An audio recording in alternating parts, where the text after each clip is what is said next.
you saw the very best players the entire country has to offer, and you saw it throughout the course of the weekend.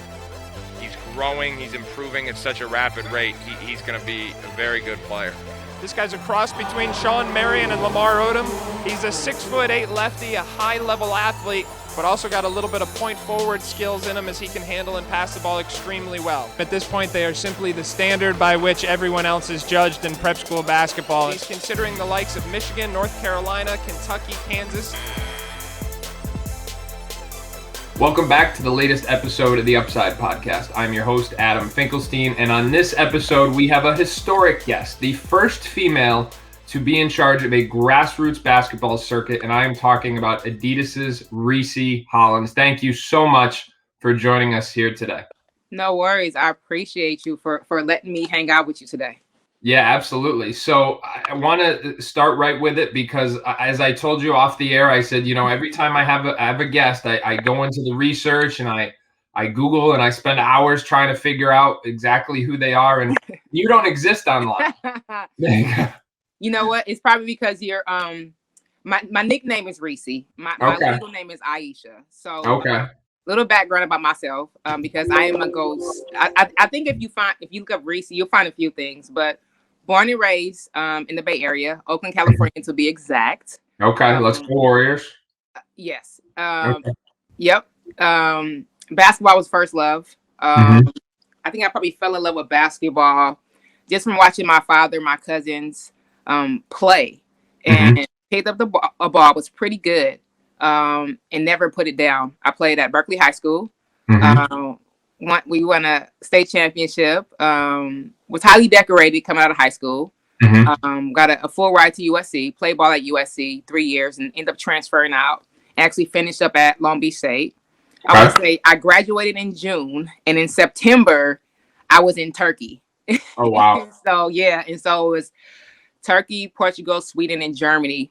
And then when I was in high school, I also went to Russia with the junior USA Olympic team. Wow. Having basketball literally be the focal point of my whole entire life. I'm looking at my resume and it's all basketball, right? Basketball player, basketball camp counselor, basketball coach. And it was like, okay, it wasn't that basketball is most definitely a profession, but for me, I was like, okay, I want to do something else. And so I'm in love with sneakers and love with basketball. And so I was like, what profession can I get into that is tied to that world? And it's funny, I was telling this story to a friend not too long ago. I saw an ad on Craigslist and it was like, hey, do you like sneakers? And I was like, I love sneakers. And so I blindly just applied to the Craigslist ad. And it was actually an agency job working for Nike. And I worked with Nike on the agency side for about 2 years and some change. Okay. I had a stretch where I actually went to play overseas for 6 months actually. And then I came back and got the agency job back. From that job, I transitioned over and I started working for Nike out of the LA office. And my categories were basketball and Nike sportswear. Did that for about 4.5 years. Wanted to try something different. So I kind of hopped around different agencies, experiential agencies here and there. Kind of did my own thing with my own agency for a while. Oh, cool. Yeah, just being a creative, sometimes you get in the space and you want to be, you want to bloom a little more. So I said, I want to do it on my own. So I did it on my own for about 2 years. Loved it. But as you know, being an independent contractor, that's tough, right? Yeah. You're battling for work. Competition, new technology that's coming out. So I was like, okay, this is cool, but it's a little tough. And so I transitioned over and started working for Times 10. Shout out to my family over at Times 10, which is a creative agency. And I became the basketball strategist for them. Was a huge blessing because that's where I met my Adidas family. Okay. And it was like an easy transition. I transitioned from that agency role as a basketball strategist right into the role I'm in now. And when I tell you, Adam, that this has been the dopest experience in my corporate professional life thus far. I have an amazing team. I get to work in basketball.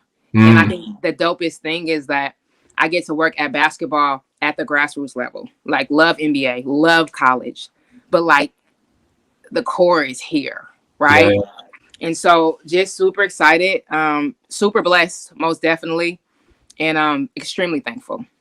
And making history in the process. Were you aware of that when they offered you the job? That you said, "Wait a minute, nobody's ever done this before." Not just at Adidas, but in any of the three major sneaker circuits. You know what? No, I wasn't. All I knew is that I wanted to come in and work my ass off. Excuse my language. Mm-hmm.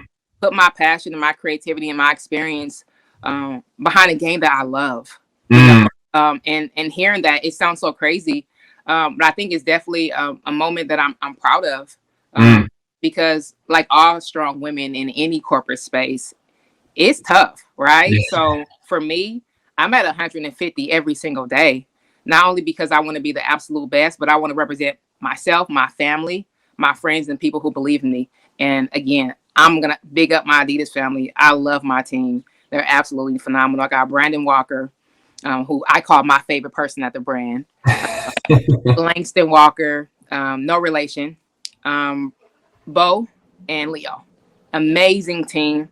I think I'm unbiased, but I definitely believe that we can hold our own against anybody. Nice.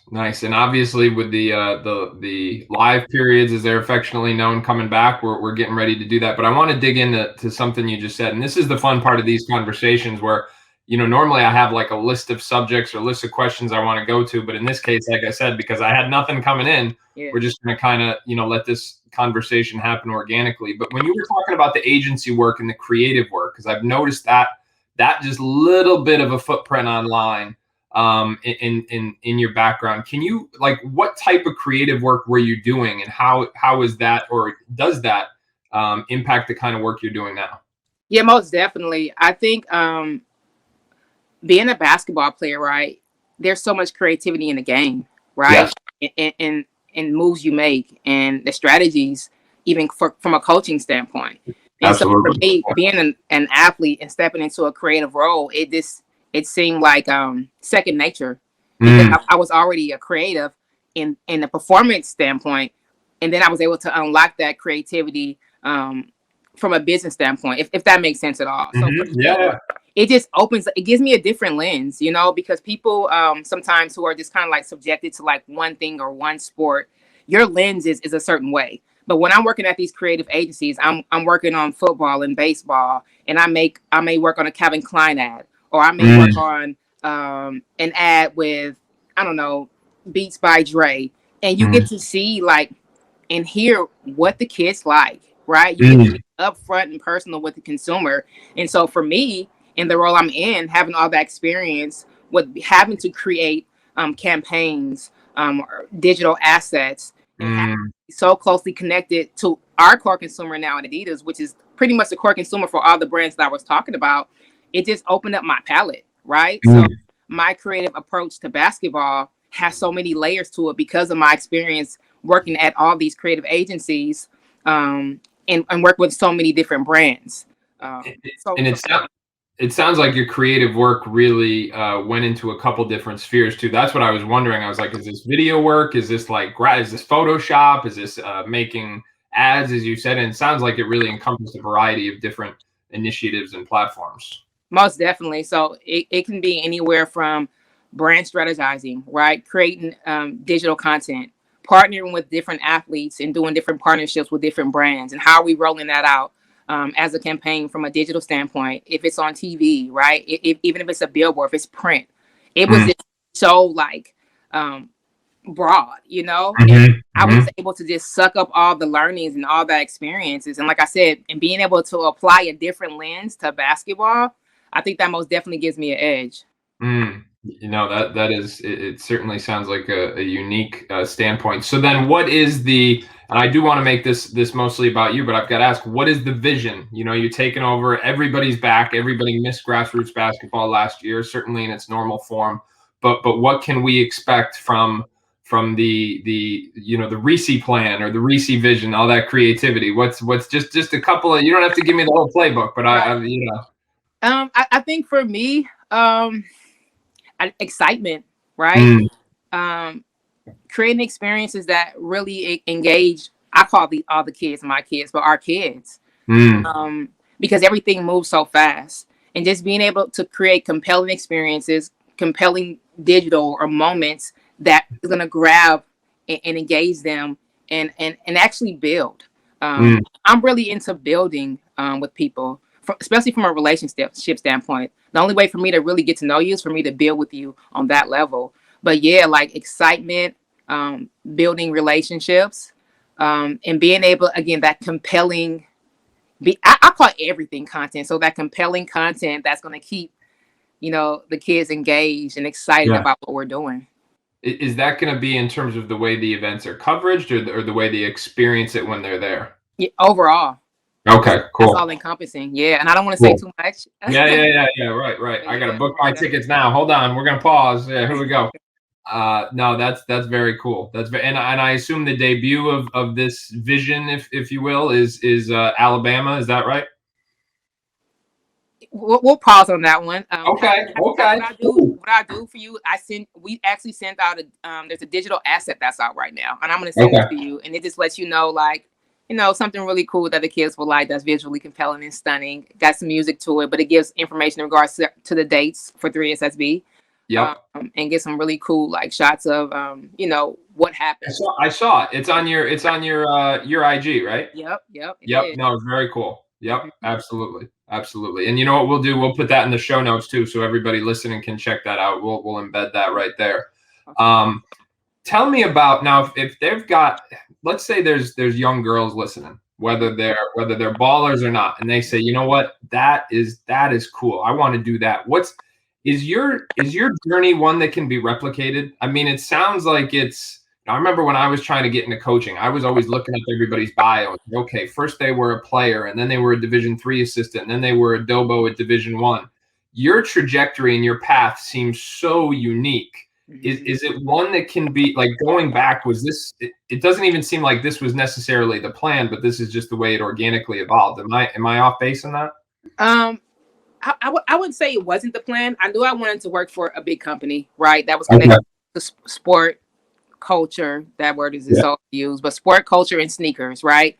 Okay. And just growing up, that was just cool. So I think for me, knowing that I wanted to work for a big company, not knowing which big company though, right? So that was unique in a sense, but because majority of us athletes, we feel like we are going to play forever, right? And I think we're a little bit more realistic. Like, okay, let me, find something that I can really create and build a foundation on.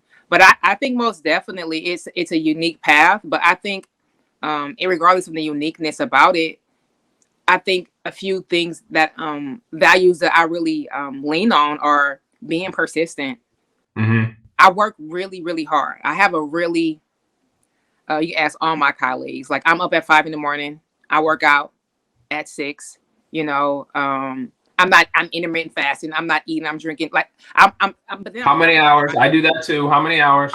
So what's the routine? So we're going to dig into it. Now we're going to have some fun because we're going to dig into like this daily architecture stuff. So how many hours do you go? So I stopped eating at 5 and I don't eat again. So I just recently started doing this for probably like 3.5, 4 weeks. So I stopped eating at 5 and I won't eat again until noon. But what I've been doing for more than the last couple of years, but what I've been doing for a while is I won't eat later than 8. So I usually eat around like 7, and the next time I eat will be at 12. Wow. Yeah. And so like for me, I just think being an athlete and being disciplined and being persistent, those are a few values that I feel like if any young lady or any young man apply them to their lives, they can get what they want to get. And of course, be thankful. And of course, I was so blessed. And I would say that, like, God most definitely looked out for me throughout my whole entire journey. But persistence, like following up with people, being a man or woman of your word, that's really big to people. And at the end of the day, I think it's more so about really knowing what you want to do, researching that, learning it, and then going to apply. Not necessarily for a job, just in general, apply yourself to where you want to be. So I think that, if I was speaking to somebody else who was like, I want that job, most definitely you can get it. Just be persistent, a man or woman of your word. And also, I don't want to say don't take no for an answer, because I know my email is constantly blown up with people like, they want to inquire, they want to know. And I try to hop on and do informationals as much as possible. My schedule is crazy. But I'll say when someone does tell you no, don't take that as this isn't for me, or I'm going to email them again. I think just find another approach. Yeah, right. Get creative. One of the things I tell people, I'm curious how you feel about this. I tell people, instead of, like you said, your emails, I'm sure full, how do I do what you do? Which, I think a lot of us get that stuff. And what I try and tell people, and I preface this by saying this, don't do this for me, but the next time you're in a situation like this, reaching out to somebody, instead of reaching out and basically asking them for a favor, asking them for their time, asking them for an opportunity, asking them for something, reach out and offer value instead, and build the relationship that way. So it's a little more authentic, and say, hey, ReeCee, I love what you do. I was following. I don't know if you saw this, and this. Maybe it'll help you. Or just, I think that strategy, because I'm kind of more naturally introverted. And I know when I was trying to network and stuff like that, it was, I didn't find that very natural until somebody said, like, hey, just, send them something of value if you know what they're doing. And that to me was a little bit more natural. So just a quick little ad lib there, if people are listening, about ways that I found, like, for networking and being persistent without just being annoying, because that's basically the fine line you're trying to walk there, right? Yes, most definitely. And I think for me too, I'm aware of how blessed I am, and I want to be a service. I know that, I was put here not for myself. I was put here for everyone else, which is why I don't mind doing the informationals, which is I don't mind spending 30 minutes, because being me, a Black woman in a male-dominated space, I want to be an inspiration not only for, women, but also for men, especially for African-American men and women. So, like, I'm here to service. I'm not here to take. I'm here to give. So that's most definitely my spiel on that. And I think that's why I have been so, I guess I say successful in this space, because I understand that. I understand that I'm here. When you're a pioneer, you're allowed to say you're successful. That's well, successful in the sense where I'm able to build real relationships with people. Yeah. Because I do genuinely care at the end of the day. And I also know that me being in the position I'm in is not for me, it's for everybody else.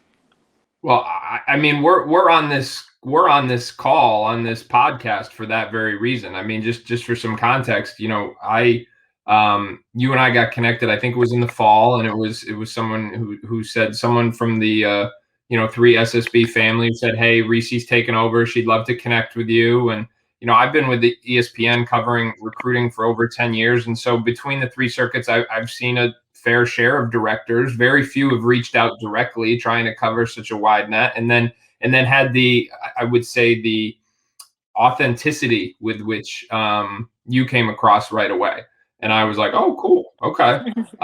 So that really made an impression with me. And I'm sure as you get out there, have you had a chance to meet all your different directors now, or is it, have you guys done your meetings, or is this still, are those introductions coming up, or has that already happened? No, yeah, that's already happened. Because we had our first summer before COVID. And so, we're a family. Like, I love my directors. Because I know how hard it is to coach kids, the parents. It's stressful. And we are a family. Before I get off the phone, hey, call me if you need me. And not about basketball, it can be about life. So no, we're one big family. I know every single one of those guys really, really well. Cool. Well, I know that I am looking forward to seeing you not over email or a screen, but seeing you in person and seeing what the creative experience is going to be about. I'm really looking forward to it. Just want to wrap up with a couple, like, really quick questions. So, and you might have already touched upon this, but if somebody's out there listening, college coach, media member, grassroots coach, whatever the case may be, what do you want those people to walk away from this knowing? Like, who is ReeCee? What are the biggest takeaways you want people to know as they come and experience this brand that you're building? I think first thing is that I'm just thankful and appreciative to be here. And because of that, I'm going to work my ass off to create opportunities not for myself, but for others. 2, I'm so passionate about the space, passionate about basketball. So everything you see is going to be love, hard work, and authenticity. I love when you said authenticity. And 3rd, what's another one? Come up to me and talk. Come up to me and speak. Yeah. You know, I'm very approachable. I'm very personable. I want to meet as many people as possible. So if you see me, come talk to me. And also, I think lastly, I would love to end it by saying, like, again, like, why I'm here and my gifts and my talents don't belong to me. They belong to everyone else. And again, me and my whole entire team, we're here to service the people. And I think that's pretty much it, Adam. Cool. All right. Now, the very end, I geek out at the end of all my interviews here. We already kind of got into it with the intermittent fasting, but, you know, as I'm starting to get a little older, slowing down a little bit, I got to be very, strategic with how I plan my day. And I'm always trying to, whether it's a book to read or podcast to listen to, just big on the, the personal growth side of it. So I like to ask everybody at the end if they have a book recommendation, but I give you, I offer you the freedom to make an audible. You can say, you know what, I don't have a book, but I listen to this podcast and it's really helpful for me. Or you can say, you know what, I don't have time to do any of that, but this movie really resonated. I think it teaches a good lesson. So anything along those lines that you would like to offer, and we can also revisit if I'm totally putting you on the spot here. No, you're not. It's crazy because I'm an avid reader and I just literally drew a blank. I think the last, I'm trying to think of a book that really did it for me. The 4 Agreements, but I think so many people have read the 4 Agreements. I don't know that one, actually. Yeah, the 4 Agreements is really good. I think it puts life in perspective. And again, it allows you to remember your existence. I'm here not for me, but for others. So the 4 Agreements is really good. Oh, wow. 4 Agreements. So this is what I do now. I'm just warning you. I tend to go out and buy these books. Yep. No, you're gonna like the 4 Agreements, and it's an easy read. Yeah. I don't on that bookshelf behind me. You can see a lot of the ones that were recommended on this. I know. What was it? Shaka Smart gave me the Untethered Soul, and I was texting him last month. I was like, first month I wasn't really feeling it, and then like a couple months later I picked it back up, and all of a sudden it was resonating. I was like, oh, and I tore right through it. So different people have had different recommendations, and I tend to follow up with them and then post on them on social media. So I appreciate that. Like I said, I geek out to end all these interviews because that's a good one. ReeCee, where can people, if people want to follow you, want to follow what you're doing, where can they do that? I have my personal Instagram, and I'm constantly throwing up whatever we're doing at Adidas. So my Instagram is ReeCee, which is ReeCee_creative. There it is. We've been talking about creativity this whole time. I got one more book for you too. A Lesson Before Dying is really good. Ooh, sounds good. Yeah. So check that one out. It's really good. Yeah. But no, Adam, I appreciate you. This was great. I hope I didn't say anything too crazy. No, not at all. This was good. This was good. I'm looking forward to seeing you in person. Gonna get down there, and I know you guys are in at least what's public as far as I know is Alabama, and then Omaha. Yes, that's where the college coaches will be for the 3 SSB. I know a lot of people are looking forward to it. It's been a long time, and it's going to be a great summer. And again, I think this is really important because we've been able, last few months we've had a few different women in basketball who are all pioneers, and I just think it's really, really important because just to show as we continue to kind of stretch the spaces we're in and break down barriers and stuff. And so for you to have the position you do and to be the first person to ever do it is going to create opportunities for other people after you who you will probably never meet. So thank you for all you do. Appreciate you coming on, and looking forward to being able to say hello in person in a month or two here. Awesome. Thank you, Adam. I appreciate you. Have a good one. All right. Thank you. All right, everybody, that was ReeCee, and as I said, she is a pioneer, the first of her kind, the grassroots director of a major national sneaker brand, Adidas 3 SSB. Until next time, I'm your host, Adam Finkelstein. Thanks so much for listening to the Upside Podcast.